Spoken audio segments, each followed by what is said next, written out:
We continue now at the top of Daf Lamed Dalet Amud Beis in Meseches Sotah. This is Sotah Daf 34b. The Gemara is continuing to explain a machlokas Amoraim within the Tanoim that we quoted earlier. And so the Gemara says, according to one Amora, according to Rabbi Yehuda, Kachaniyos Avru. According to Rabbi Yehuda, when they went through the Yarden, they went according to the formation of their encampment. And L'divrei Rabbi Elazar Rabbi Shimon, Bazeh Achar Zeh Avru. And according to this Amora, according to Rabbi Elazar Rabbi Shimon, who says that the waters rose very high, so they actually traveled through the Yarden Zeh Achar Zeh, meaning they traveled through the Yarden single file.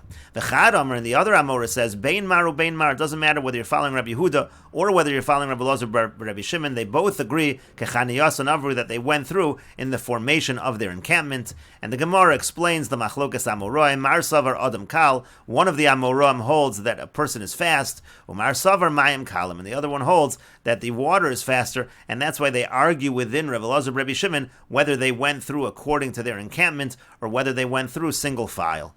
Rashi over here explains, L'divrei Rabbi Elazar Bar Shimon, this is according to the first Amora, according to Rabbi Elazar Rabbi Shimon, Damar Yoser Mishlosh Meos Mil. Again, Rabbi Elazar Rabbi Shimon says that the waters rose more than 300 mil, so you have to say it took a very long time for them to go through the Yarden. So therefore, Bazeh Achar Zeh Avru, you have to say that they went through single file, Ish Acharish, one man after another man. Nimtzu Shasho Harbe Laver. In that way, if you say that's how they went through, that's why it took such a long time for them to go through, and that's why the waters rose so much. Because if they went according to their encampment, just because water is faster than people, it wouldn't have gotten that high. But the other opinion says no, even if they went according to their encampment, still the water is so quick that it would have rose very high. And that's the idea of Mar Savar Mayim Kalim. That second opinion says no, the water is very fast. Mayim Kalim Harbehem Kalim in Adam. The water is much faster than people, and therefore, according to the second Amora, even if they went in the formation of their encampment, still the water would have risen a lot. Umar Savar Adam Kal Loretz Kemo Hamayim. The other one says no, a person is as fast or almost as fast as the water, and so therefore the only way it would have taken such a long time is if they went single file. And the Gemara now turns its attention to the story of the Meraglim. The pasuk says, "Shlach lecha anoshim." HaKadosh Baruch Hu says to Moshe Rabbeinu, "Send for yourselves men," talking about the sending of the spies. Amrei Shlakish, Reish Lakish says, "Shlach lecha midaitcha." Do it if you think you should do it, meaning I'm not commanding you to do it. You should do it on your own. And the idea is, do you think that this person would choose something bad for himself? Of course not. That's why it says, Moshe said, it seemed to be a good idea in my eyes. Rashi over here says, I'm not commanding you. It's Klal Yisrael that's saying to you, that you, meaning Klal Yisrael, you all came to me, to Moshe, and HaKadosh Baruch Hu was just saying, I'm not holding you back. What it means is as follows. Kolomar, im HaKadosh Baruch Hu tziva means to say as follows. If HaKadosh Baruch Hu is issuing it as a commandment, so klum haya omer lo lasos davar shesofo lovely de takol, is HaKadosh Baruch Hu going to tell Moshe to do something which in the end is going to be a stumbling block. That's the idea of V'chiyadam zeh borach chelek rali atzmo. Does a person choose something bad for himself? So it cannot be that it was a command, and rather v'hainu dichsiv vayita be'enai hadavar. Again, that's what's written, that the matter seemed good in my eyes, and that's why Moshe sent the Meraglim. And the Gemara continues, Amar Reish Lakish says, Be'enai, v'lo be'enav shel makom. It was good in my eyes, but it was not good in the eyes of HaKadosh Baruch Hu. And the pasuk goes on to say, Vayachbaru lanu es haaretz. So they searched out, they spied out the land.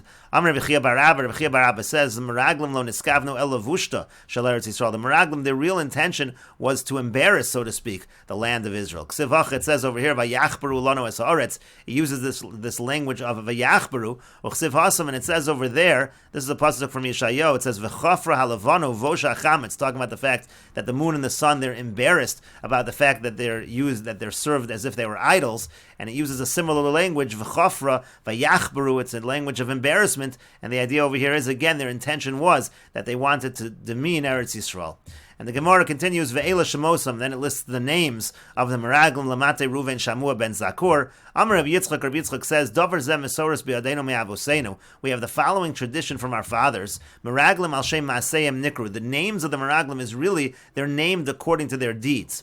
V'anu lo also bi'adeinu elecha, but we really only understand how to explain one of the names. One of the names of the Meraglim is Sasur ben Michael. How do we explain that? Sasur, shesasar ma'asav shel HaKadosh Baruch Hu. Sasur means that he contradicted the actions of HaKadosh Baruch Hu. And what is Michael? Michael means she'asa atzmo mach, that he made him as if he was soft. Now that's actually a euphemism. It means to say he treated HaKadosh Baruch Hu as if HaKadosh Baruch Hu was mach, as if HaKadosh Baruch Hu was soft. Rashi over here says, Sasar devarav hichish v'asa sono shel HaKadosh Baruch Hu ba'doi. He made the enemy of HaKadosh Baruch Hu. He contradicted, so to speak, HaKadosh Baruch Hu. She'asa sono shel HaKadosh Baruch Hu mach chalash. He made it as if HaKadosh Baruch Hu was weak. That's what it means, mach. And so again, that is the interpretation of the name of Sasur ben Michael. Amar Rabbi Yochanan says, Af anu nomar, we also can say the following. We can explain one other name. The pasuk says, Nachbi ben Vavsi. One of the Meraglim was Nachbi ben Vavsi. Nachbi, what is Nachbi? Shehechbi devarav shel HaKadosh Baruch Hu, that he hid the words of HaKadosh Baruch Hu.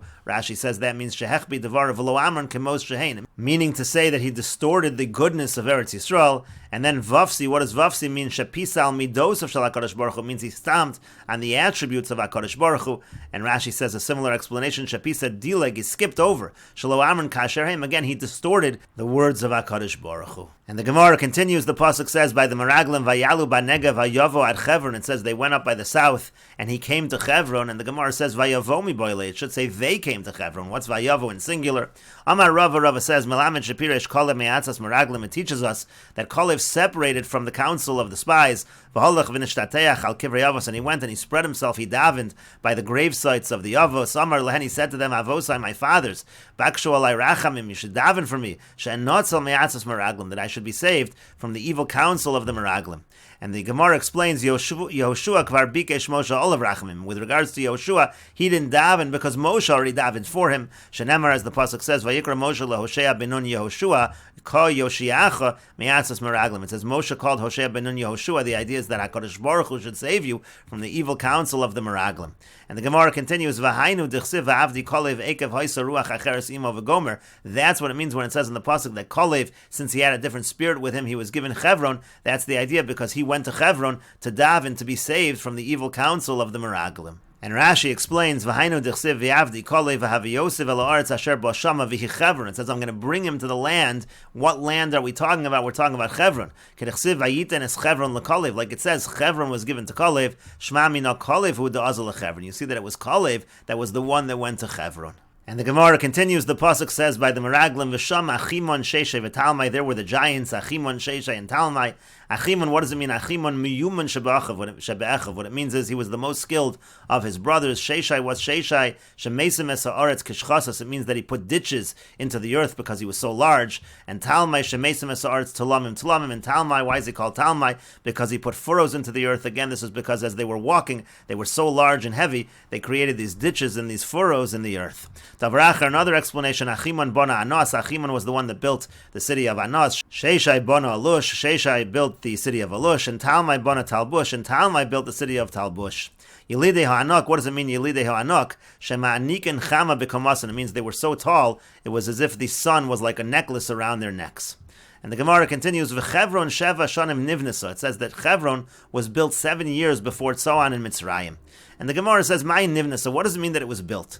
Ilema nivnesa mamish. If you say that it means that Chevron was actually built before Tzoan in Mitzrayim, so Efshar Adam bona bayis livno katan kodem livno gadol, doesn't make sense that a person would build a house for his younger son before his older son. In other words, Canaan was actually the younger brother of Mitzrayim, so Mitzrayim should have been built up before Canaan. So therefore it doesn't make sense to say that Chevron was built before Tzoan. Techsiv, as it's written in the pasuk of Necham Kush Mitzrayim v'Gomer, it says the children of Cham, and it lists Mitzrayim before it says Canaan. What it really means is that in quality, it was 7 times better quality, meaning Chevron was 7 times better quality than Tzoan in Mitzrayim. And the Gemara explains again, it was 7 times better in quality than Tzoan. And there's no stonier area of Eretz Yisrael, meaning there's no worse area in Eretz Yisrael than Chevron. And the evidence is that's where we bury the dead in Chevron. And there's no area greater in all of the lands than Eretz Mitzrayim. Shenemar, as the pasuk says, Kegan Hashem Eretz Mitzrayim. It says that Eretz Mitzrayim is Kegan Hashem, like the garden of Hashem. And And there's no area greater in Eretz Mitzrayim than the city of Tzoan. As it's written in the pasuk, it says that the officers, they were in Tzoan. And nevertheless, even though Hebron is the worst of Eretz Yisrael, and even though Tzoan is the best of Mitzrayim, Hebron is still 7 times the quality, 7 times better than Tzoan. The Hebron Trashim have it, but the Gemara asks, is Hebron really a stony, a rocky area? But isn't it written that it was after 40 years? It says that Avshalom said to the king, and Rav Avia says, and some say Rav Bar Chanan says, that he went to bring the sheep from Hebron. Apparently it's an area where there is agriculture, the sheep are able to graze. Betanyan, we learned in a Brisa, the rams come from Moab, and the kvasim, the sheep, come from Hebron. And the Gemara says, no, mina, from that itself you see that Hebron is an area without agriculture. I did the klisha ara of the raya v'sham and kinyana, because since there's not that much agriculture, what you really have over there is you just have the grasses that are for the animals. You don't have the food for the people. You only have the grasses that are for the animals, and that's how the sheep and that's how the flocks become fattened in that area. So that itself is evidence of the fact that Hebron was not an area of agriculture for food that is for people. And the Gemara continues, the pasuk says, by the Meraglim vayashuvu mitorah aretz, and they returned from spying out the land, and we will continue with this discussion in the next video on Daf Lamed Hey Amud Aleph.